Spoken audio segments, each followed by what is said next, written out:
a local girl band was heading to their biggest youth performance showcase in 1997 when they vanished without a trace.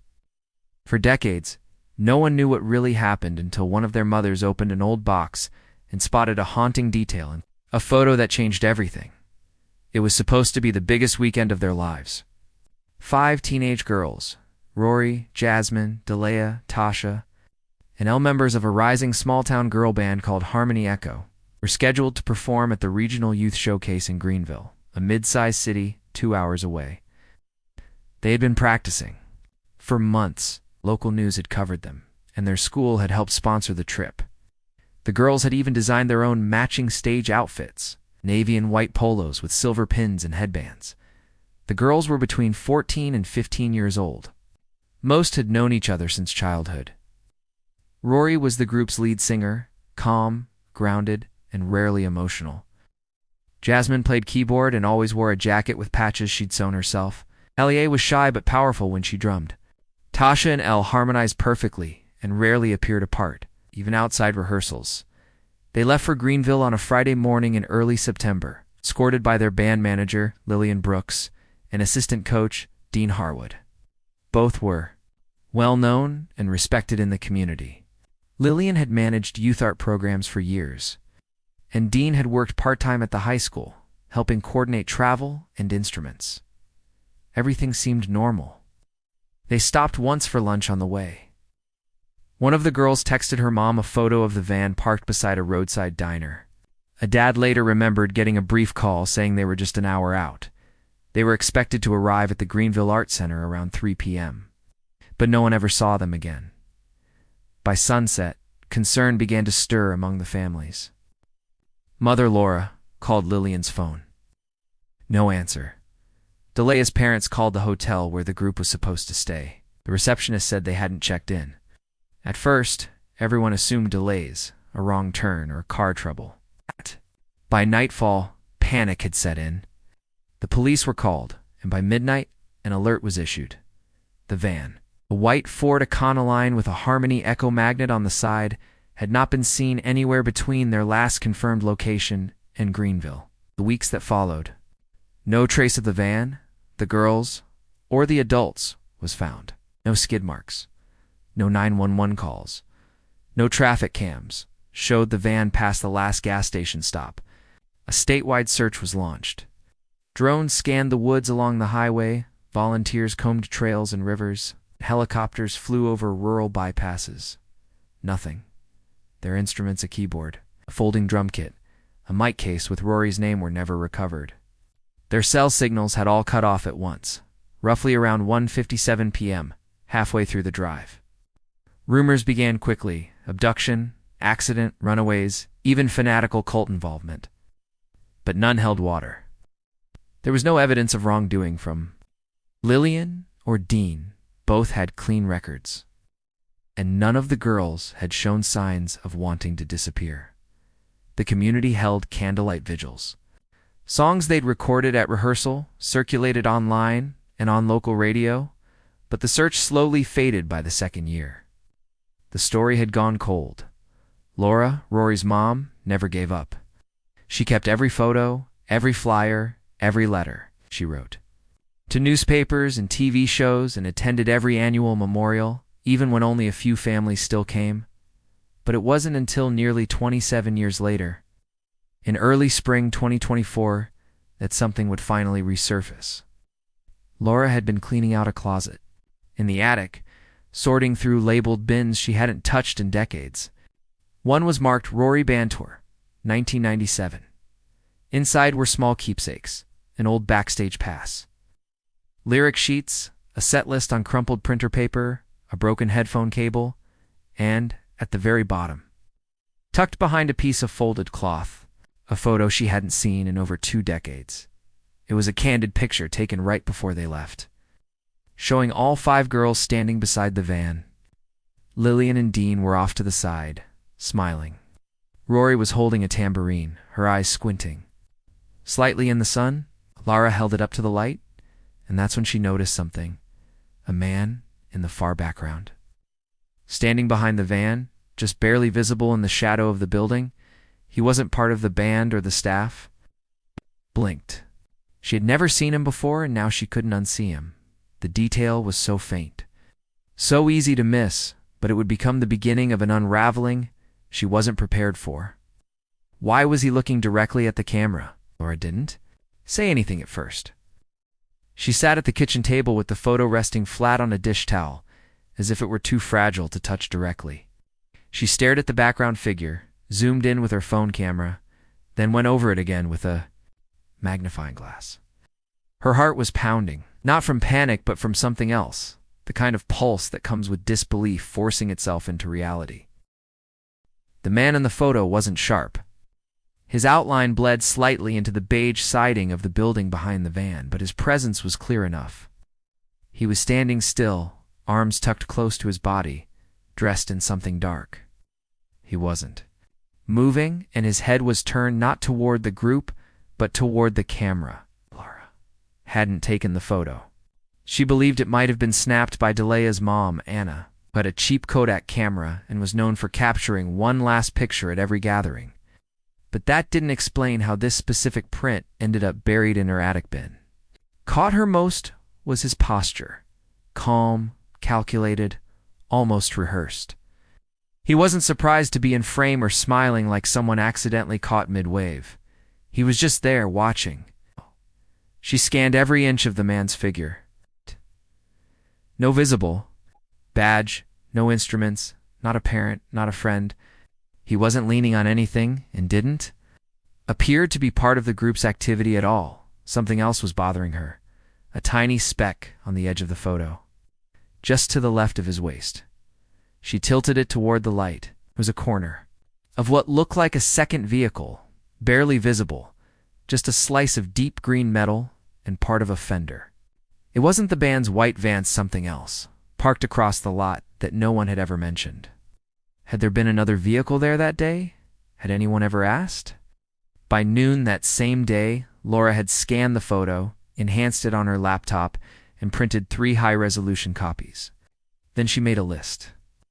She started with Delea's mother, Anna, who now lived 2 towns over. Anna was one of the few who still stayed in contact, though their conversations had thinned with time. When Laura called and explained she had found a photo one not in the original police record, Anna agreed to meet immediately. They met at a quiet diner off Route 15. Laura slid the photo across the table, already bracing for dismissal, but Anna didn't wave it off. She leaned in, looked long, then said quietly, "I don't remember him, but that's not an accident. He's standing too still." Laura swallowed. "Do you remember taking this?" Anna shook her head. "I don't know, but I might have. I took too many pictures back then. I had boxes. I don't even know where most of them went." They agreed to go through Anna's storage that weekend, but Laura didn't stop there.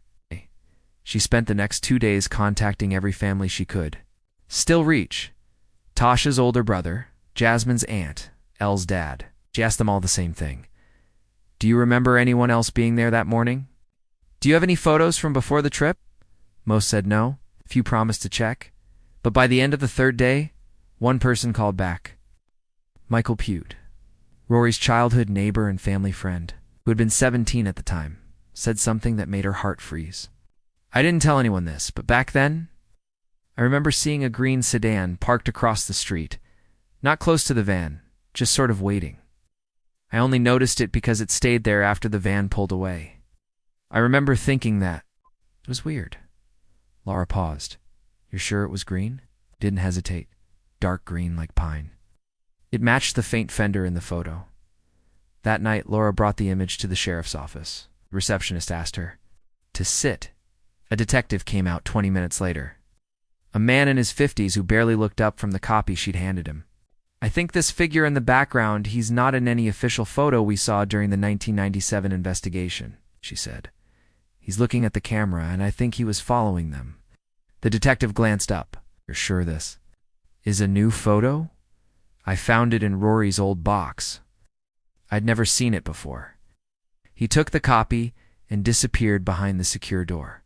Laura sat quietly for nearly an hour. When he returned, his tone had shifted. He sat across from her in the waiting room and folded his hands. "We're going to review this. Compare it to what we have from the case file.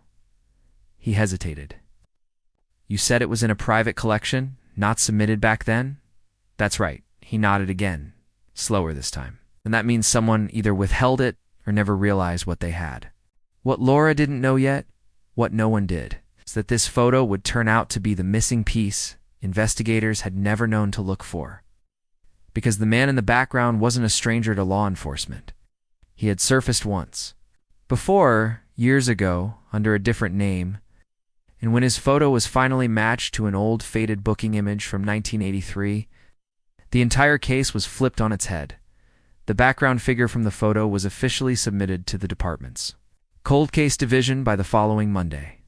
Detective Alden, the one who had taken Laura's statement, pushed it through quietly without alerting the press or reopening the public file. He wasn't ready for public scrutiny yet, not unless the image turned out to be more than just coincidence. He ran it through the state's archival system first. Nothing. Then he requested a broader search through older federal records, including outdated mugshots and composite sketches tied to unsolved abduction patterns from the early 1980s through mid-2000s. Days later, something hit. The man's name on record at the time had been Daniel K. Ross, charged with possession of forged IDs and vehicle plates. No violent record, no felonies. But the part that stood out, Daniel Ross had been driving a dark green Dodge sedan when he was arrested. That car had never been recovered after he posted bail and fled, and neither had he. Detective Alden scheduled a quiet meeting with Laura the following evening. He brought the two images, the cropped enhancement from her photo and the mugshot from Missouri. They were not identical. 27 years would change anyone, but the facial structure, line and posture were uncannily close. The shape of the eyes, the angle of the chin, even the narrow build were enough to trigger a formal review. Laura sat back in her chair, absorbing it. I knew I hadn't imagined him, she said. He didn't belong in that photo. Alden nodded. We've already started re-interviewing anyone who was on the periphery of the band's schedule that summer. Hotel staff, showcase organizers, stagehands, anyone who might have seen the van or the girls before they disappeared. Laura leaned forward. What about the other families? They know? Not yet, but we're getting there. He hesitated before continuing. There's another lead we're following, something that may connect to a facility that shut down years ago near a freight route south of where the girls were supposed to arrive. Meanwhile, Laura had received another message, this one in the form of an envelope in her mailbox. No stamp, no return address. Inside was a single sheet of photo paper printed recently. It was a blurry copy of the same group photo she had submitted to the sheriff, but something was circled in red ink, not the man, not the vehicle, but the back pocket of Rory's jeans. Laura stared at it for several minutes before she understood. Tucked into the corner of Rory's pocket, barely visible in the original, was the corner of a folded index card. Only 2 letters were showing. Re. Yeah. It could have been anything, but Laura knew Rory's handwriting. Rory used to label her cue cards before every performance. Re was almost certainly the start of the word reminder, a set list, a message. Had she kept it in her pocket the whole time? And if so, what had happened to it? She took the image to Alden the next morning. He hadn't seen it.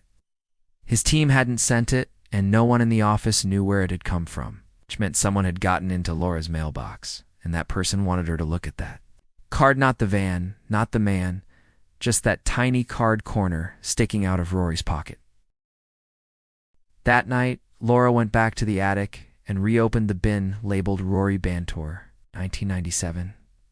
She combed through every lyric sheet, every crumpled paper, every penciled note and doodle. Then finally, she found it taped to the back of a torn envelope.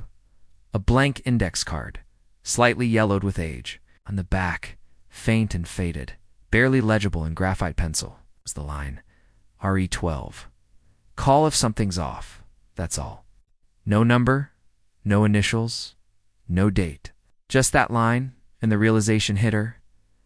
Rory might have had a code, a way to signal something in case of emergency, something only her family would recognize. Laura pulled out an old shoebox of Rory's notes.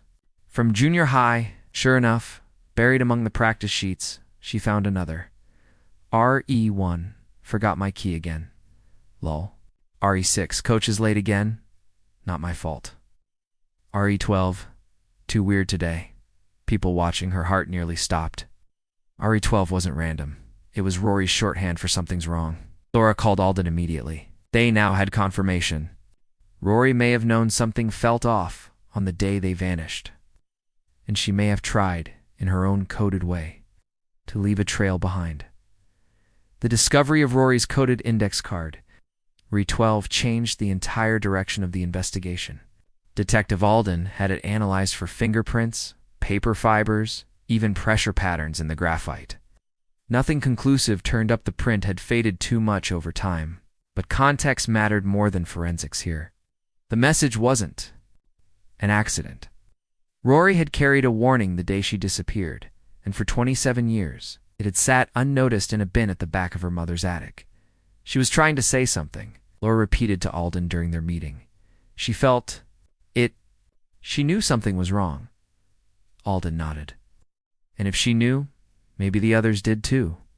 Over the next week, Alden's team did something no one had thought to do in decades. They reopened the venue records from the 1997 Regional Youth Showcase, the event the girls were supposed to attend. This time, they looked not just at registered performers and coordinators, but at vendors, parking lot attendants, and, most importantly, temporary stagehands. Buried in a printout from a third-party staffing agency used that weekend was a name. D. Ross, sound equipment crew, temporary. The spelling was slightly different, with no middle initial and no photo. But the timestamp listed his check-in at 2:35 p.m., 35 minutes after the girls were expected to arrive. There had been no confirmed sighting of the Harmony Echoes van past 1:57 p.m. But if Ross had been at the venue after that, it meant he might have returned there after intercepting the girls. If the girls never arrived, why did the man connected to their photos show up on site? The signature on the log was short, rushed, but the angle of the R matched the shape found on an old rental form under the same alias 2 years later. It was enough. Alden issued a quiet federal inquiry under a cold case protocol. Now shifted toward a secondary site, a property just 15 miles southeast of the venue, previously owned by a company called Everpine Transit Services. Officially, it was a shipping yard, but it had been inactive since 1999. Parts of the building had since been torn down. Laura wasn't told at first, but she knew something had shifted when Alden stopped returning her calls for a few days. On the fourth day, he arrived at her home unannounced. He had a folder in his hands and a hesitant look in his eyes. "We found something," he said quietly. "You might want to sit." The Everpine property was overgrown now. Rusted gates, padlocked fencing, blackberry vines climbing over steel. The original structure had been a warehouse with a loading dock and multiple internal rooms. According to county documents, the building had undergone partial demolition after a code violation in 2001, but not everything had been removed.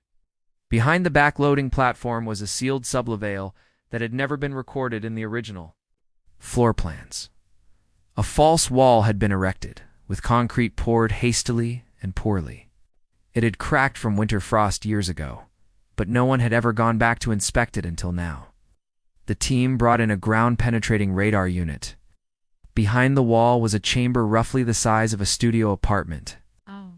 When they broke through, the air that came out was thick and stale. Inside, they found fragments, torn sleeping bags, half of a folding keyboard, a pink performance jacket with a name tag that read H. Shaw, and deep in the back corner, a small metal chain with an ID tag that read E. They didn't find bodies, but they found traces of habitation and something far worse. Scratches along the inside of the metal wall. 3 parallel lines repeatedly etched in the paint. No words, no numbers, just repetition. When Alden showed the photos to Laura, she didn't speak for a long time, and she looked at the ID tag and said she always wore that during rehearsals. Said it made her feel official. Her hands trembled slightly. These were the rooms they were never supposed to find, Alden added. Hidden inside a building no one tracked. Explains why the van disappeared. I never made it to the venue. Laura swallowed hard. And the others? She asked. Alden shook his head. We don't know, but there's more. Outside the hidden room, in the weeds behind the building, searchers uncovered a buried canvas bag. Inside were photographs, dozens of Polaroids, all of young girls in different places, with different timestamps. But near the middle was one Laura recognized instantly, Rory standing near the van. Mike, bag in hand, looking off to the side, her expression uncertain. It wasn't the same image from earlier. This one had never been shared or submitted. It had been taken from a different angle, maybe from across the lot, and it had been kept hidden in that bag, just beneath the surface for over 2 decades. At the bottom of the bag, folded carefully into a piece of plastic, was one more note, printed, typed, personal. No one remembers the ones who don't make it to the stage. Alden ordered a full forensic analysis of the site. Laura went home and sat in her car for 20 minutes before she went inside that night. She put the 3 photos the group shot, the photo from the bag, and Rory's childhood portrait side by side on her desk. Something still wasn't right. She could feel it, as if this wasn't the end of the story, but only the first thread being pulled. For the next several weeks, forensic investigators worked the Everpeen site inch by inch. Concrete was peeled back, soil layers sifted. The chamber beneath the warehouse revealed faint biological traces, too degraded for conclusive DNA, but consistent with prolonged human presence. Fibers from the sleeping bags, the pink jacket, and the worn rubber from the keyboard casing all matched materials known to have been purchased for the band trip in 1997. The metal ID, tag engraved with Rory's initials, tested positive. For residual skin oil, too faint to profile but enough to confirm it had been used. Most chilling were the scratches on the wall, 3 vertical lines repeated over and over, sometimes intersecting with faint diagonal slashes. They were low to the ground, possibly made with fingernails or something sharp, and clustered into 15 sets in total, matching the last confirmed activity on Lillian Brooks's credit card. Alden didn't believe in coincidences. Laura returned to the warehouse site one morning, uninvited but not stopped. The building was cordoned off, but she stood just beyond the caution tape, looking at the overgrown backlot. She was holding a copy of the photo, the one from the duffel bag. Rory standing at the van, her face turned slightly away. There was something off about the photo she hadn't noticed before. The shadow on the ground wasn't right. Laura had looked at it dozens of times, but this time she saw it differently. In Rory's shadow, stretching from her shoulder, was a second silhouette, a person, out of frame, standing closer to her than anyone realized. She enlarged the image. The outline was distorted but unmistakable. A tall figure, angled, looming slightly forward. Ow. They had been right next to her, close enough to whisper. Rory hadn't been looking into the distance. She had been looking at someone. Laura brought the photo back to Alden that same afternoon. His expression turned hard when he saw the silhouette. She wasn't alone, he said.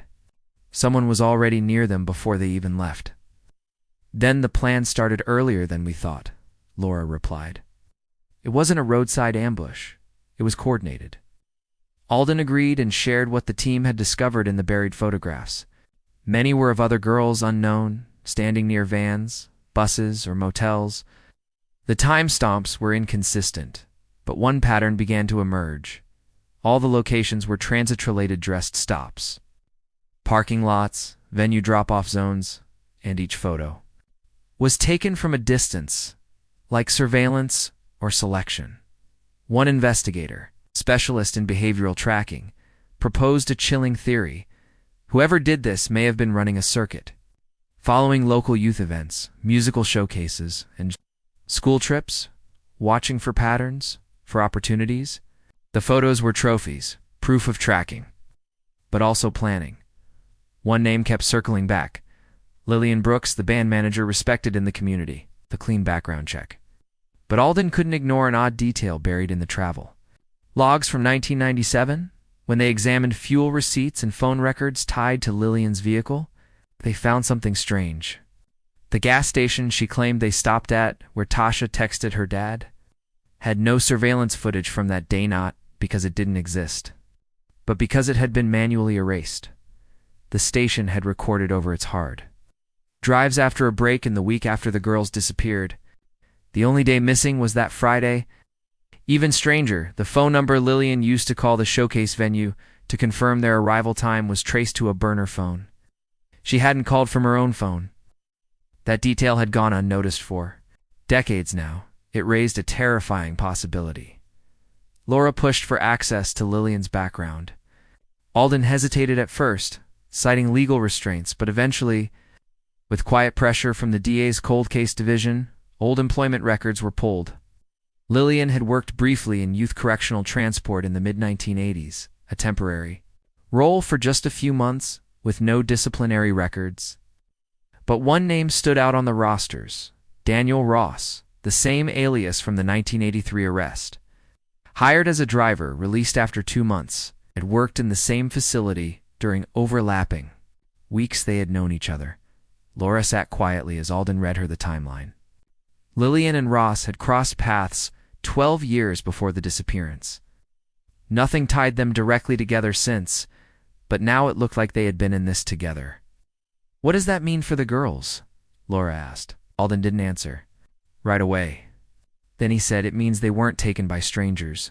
It means someone they trusted walked them into this." Laura stared at the wall behind him, blank, then whispered, "Rory tried to warn me." She wrote it down. She put it in her pocket. Alden nodded. "We just didn't see it in time." That night, Laura sat at her kitchen table and reread every note Rory had written in the year before she vanished. On the back of one old rehearsal list, she saw a small scribble in pencil knot, a song lyric. Not a chord change, just a simple sentence: "Don't let them pack our gear without me." She had written it in March of 1997. Laura had never thought much of it, just Rory being organized. But now it sounded different. Not like a habit, more like suspicion. As if she'd already begun to sense that something wasn't right, that someone had been watching even then. The emotional weight of what was being uncovered began to ripple beyond Laura's small house and Alden's evidence room, quietly, without a single news report yet released. Law enforcement built a clearer image of what had happened in 1997, not as a spontaneous disappearance, but as a coordinated event involving individuals the girls trusted. The newly uncovered link between Lillian Brooks and Daniel Ross was devastating. Lillian had been the band's manager, a trusted adult who guided them through rehearsals, hotel check-ins, and bookings. Parents had thanked her personally after performances. She was seen as a mentor, even a second mother to some of the girls. And yet, she may have been working with someone who'd gone underground since the mid-1980s. Alden's team dug deeper into Lillian's past. What they found wasn't criminal, but hollow. Lillian's employment records prior to 1992 were almost entirely absent. A few jobs were listed, but always short-term, with no long references or continuous trail. She moved every 2 to 3 years, never far from towns with youth performance programs or schools known for extracurricular arts. There were no marriage records, no close relatives listed, no digital photos before 2005, and in the years after the Harmony Echo's disappearance, she never worked with children again. She simply disappeared from the profession. Laura, meanwhile, was revisiting more than old rehearsal notes. She contacted the other mothers, Anna, Grace, Felicia.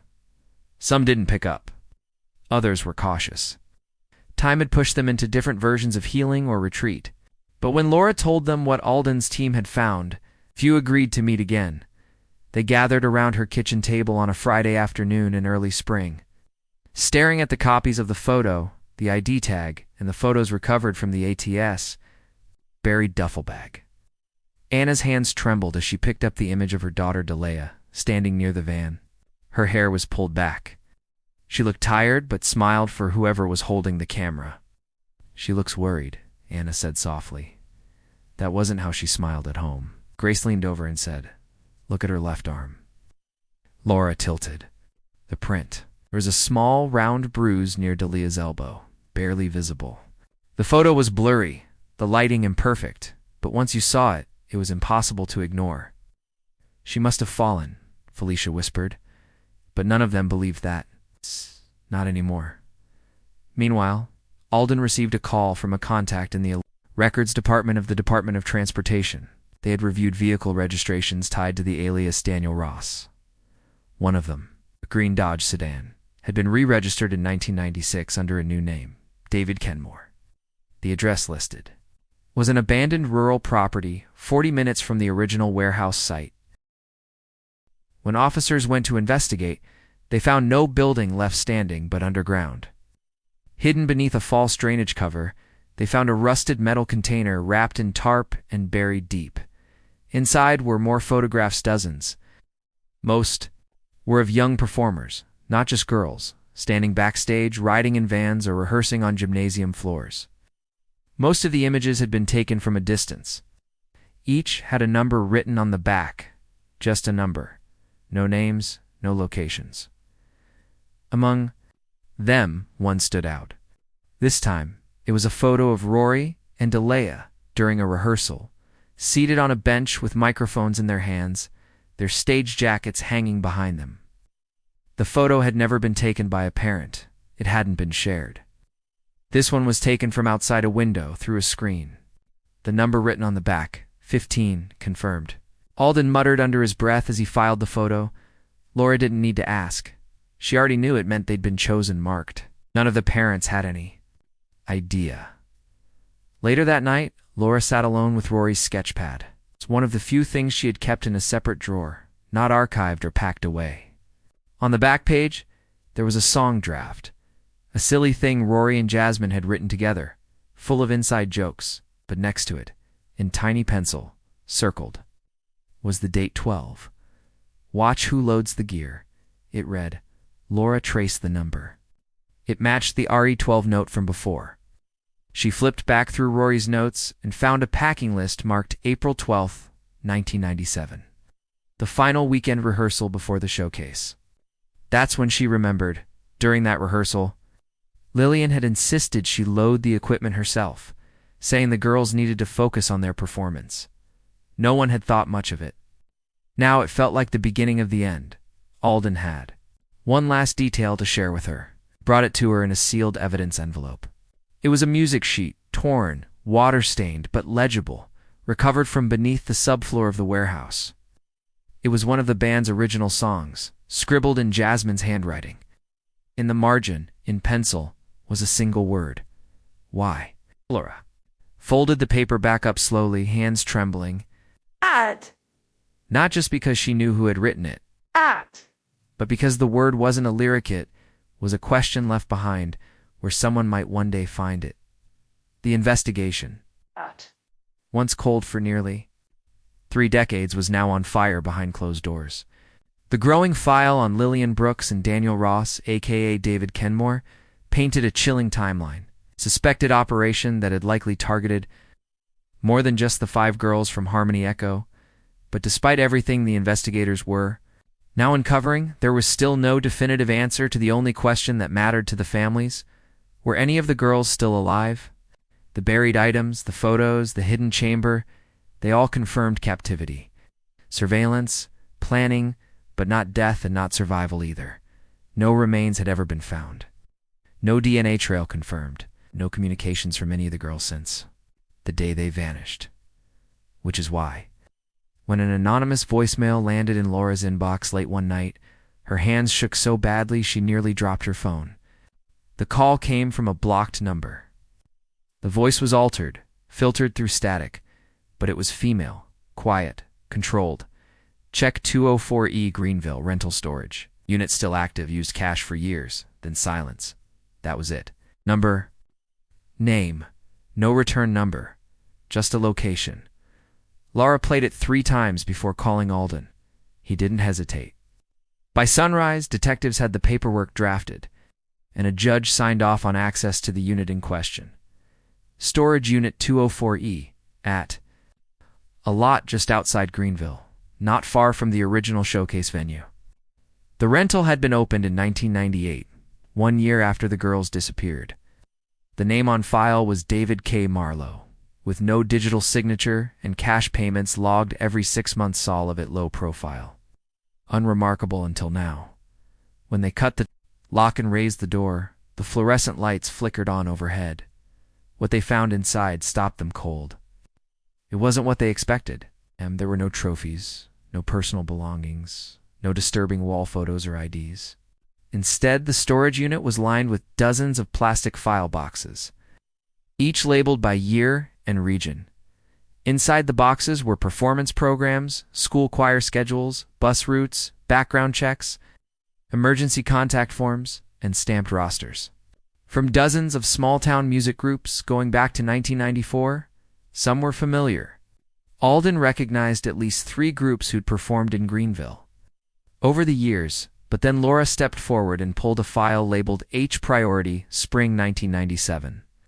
Inside was the full Harmony Echoes itinerary, room assignments at the venue hotel, a hand-drawn map of the route the van was supposed to take, and a printed sheet, bold and clear. Van pickup lot, alt timing if delayed. Someone had prepared a backup plan. An interception point at the bottom of the folder, folded tightly, was a faded flyer for a performance showcase in Cresswell, another town 90 minutes from Greenville, dated just 2 months after the Harmony Echoes trip. Written in pen at the top, next window, -3 girls, possible substitute for Ree. Laura felt her throat tighten. Substitute. Alden nodded grimly. If she resisted or didn't cooperate, someone else would be rotated in. Wasn't just an abduction. It was systematic. The operation was planned with contingencies, backup targets, and alternate venues. No one in law enforcement had seen anything like it, but there was one box near the back of the unit, unmarked, unfiled. Inside was a small cassette recorder wrapped in cloth with a post-it note on top. Do not erase last. It took nearly an hour to find a functioning player. The tape clicked into place. Static at first, then a voice, shaky, unfiltered. If someone finds this, please just show my mom. It was a long pause. Then, we thought we were going to a concert. Dean said we needed to switch vans because the other one had a leak. Lillian smiled the whole time, said we'd be there in no time, but we didn't go to Greenville. We never made it out of the woods. Silence, then faint crying in the background. A girl saying, "Turn it off, he'll hear the tape cut." Laura sat completely still. Her hands were clenched so tightly in her lap that her knuckles had turned white. She looked at Alden, but he said nothing, just nodded once and shut the recorder off. They both knew whose voice that was. The next day, the tape was sent to the lab for voice matching. It didn't matter. Laura had heard her daughter speak every day of her life for 14 years. That was Rory. For the first time in 27 years, the truth wasn't speculation. It was voice, emotion, real, and it reopened every door that had long been sealed.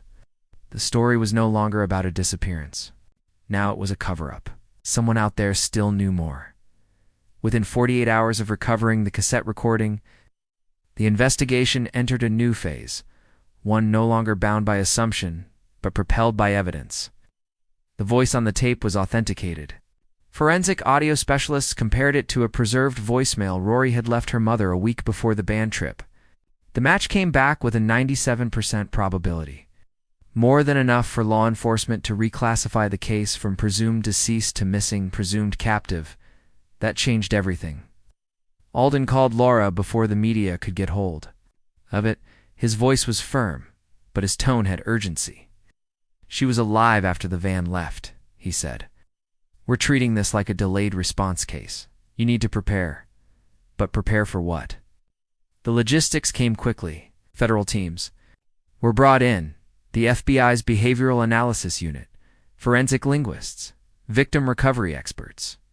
They reopened every location connected to the 1997 trip, including a wooded region off County Route 44, where the girl's van may have been redirected. That stretch of forest had never been searched in depth, mostly because it was out of range of the original travel plan, but now they had a reason to look. The hand-drawn map found in the storage unit marked a curve near that route with an arrow. The label next to it was faint. Staging turnoff. No signage. A search team was dispatched with cadaver dogs and radar equipment. Within 3 days, they found what appeared to be a shallow fire pit buried under pine needles and brush. Nearby were parts of a dismantled folding stage riser and a melted, a rusted tin lunchbox with half-burnt index cards inside. Only one card had survived legibly. Its edges were curled and blackened, but the handwriting was unmistakably youthful. Harmony. Echo's May 3rd practice in Vaughn. No more questions. Laura stood over the evidence table as the tech held it up with tweezers. Her face was pale.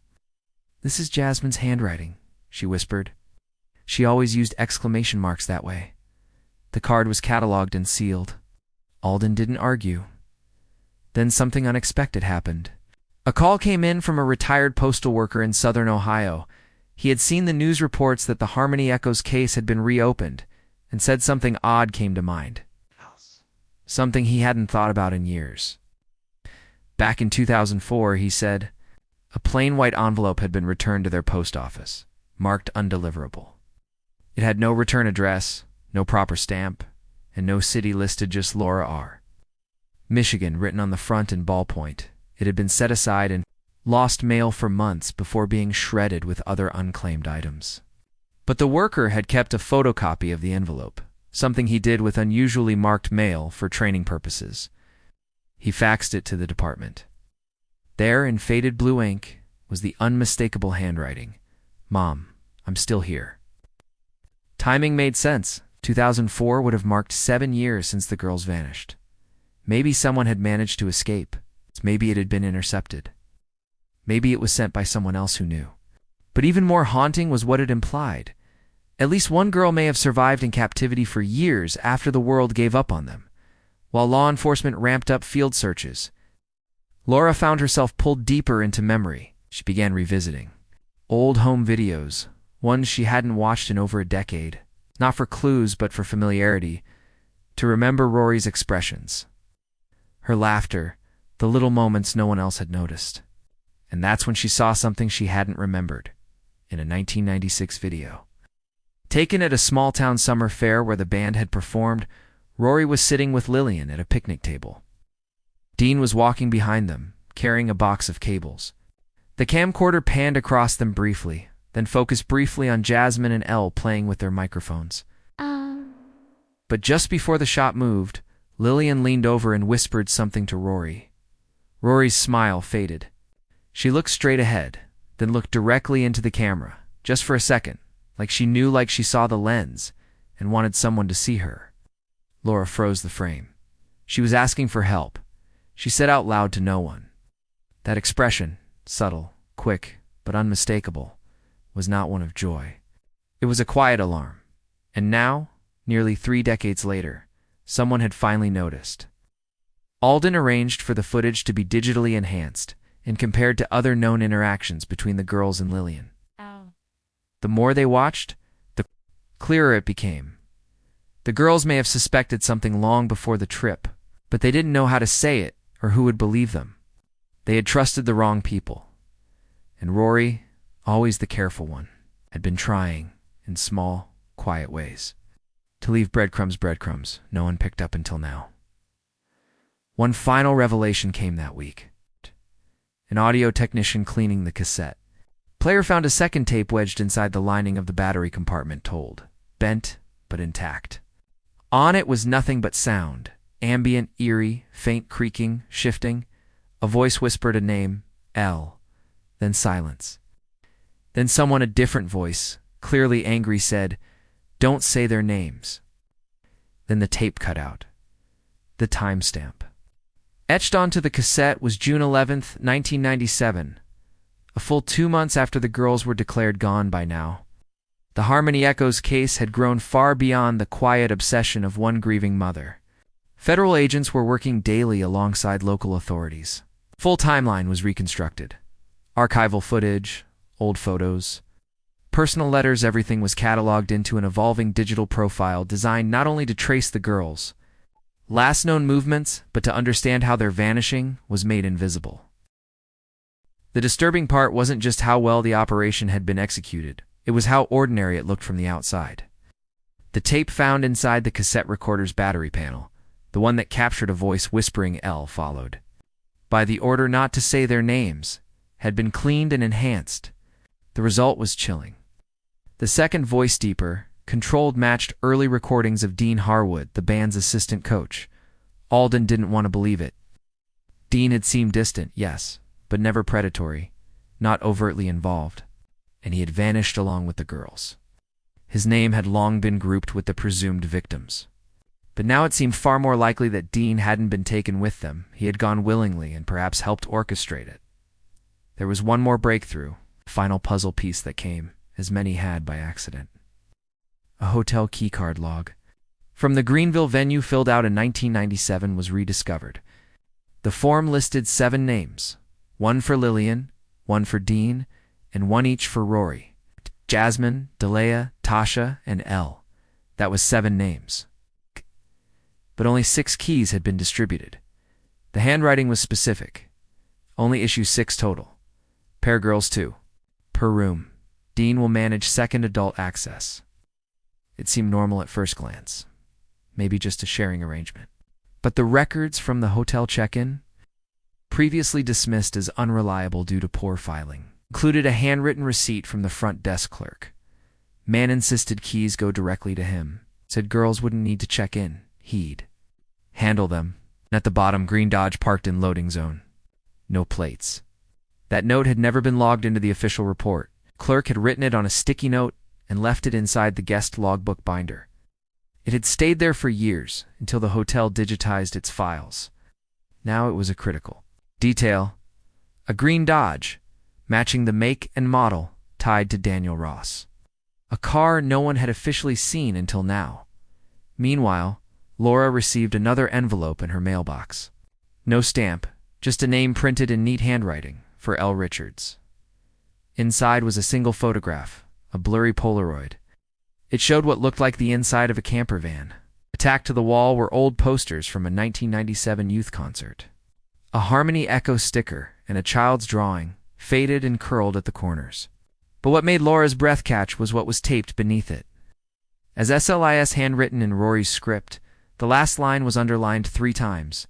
Laura's last song, Laura. It wasn't a song lyric. It wasn't anything the band had ever rehearsed. Laura knew exactly what it meant. It was a code between them, a private joke from when Rory was little. Laura's last song, Laura, meant, "Wait for me, Mom. I'm coming." It was something Rory used to say when playing hide dash and dash seek. Laura turned the notebook over, written faintly in pencil. "I'm not done yet." For Alden, the notebook's message was just as important as the evidence. There was a coded message in the handwriting, Rory's handwriting, a promise to survive. By now, the Harmony Echo case had gone national. Cold case reopened after 27 years. FBI traces new evidence across state lines. Mothers. Decade-old discovery sparks federal probe. The public, long unaware of the case, responded with shock. Vigils were held again for the first time in years. People shared old local articles, performance clips, school interviews. Hashtags trended. True crime forums lit up with theories, but Laura didn't care about the attention. She had one question: who sent it? And she wasn't alone. Pressed forward on every front. The FBI reconstructed the movements of those involved, using ID traces, fuel logs, and rental records. They identified a pattern, a circuit spanning for states, each tied to small-town arts events. In a 1997, a new alias appeared. Someone checked into a used bookstore under a name that matched a receipt. The signature matched the script used by Lillian. The bookstore owner remembered something odd. She was quiet, bought a blank notebook, didn't say a word, just left. Laura closed her eyes. She remembered the notebook. Rory had written in it that morning before the trip. It had been her gift to her daughter for the showcase. That meant someone had kept it close. Maybe even Rory herself, years after the vanishing. And now, someone had sent it back to say she was still waiting. In July, Department of Justice issued a formal request for any public tips relating to the case and those connected to it. 3 days later, an anonymous letter arrived, postmarked. From a nearby city, it included no name, only a typed message on plain paper. She didn't give up. She kept the truth hidden. She was the one who got away. Tell her mother Rory's name was never forgotten. L. Alden, read it 3 times before handing it to Laura. She didn't cry. She just whispered, "L." It always suspected. L was the quiet one, the observer, the one who, if she had escaped, would wait until it was safe to speak. This was her voice, a message delivered on her terms. As the investigation continued, a new team was formed, focused solely on finding survivors, not remains. New sketches were released. Witnesses from past events were re-interviewed. Files once dismissed were pulled back into focus. In the midst of it all, Laura stood in her kitchen, surrounded by photos. The original group shot, the notebook page, the Polaroid, the letter. She took one final object out of storage, Rory's songbook.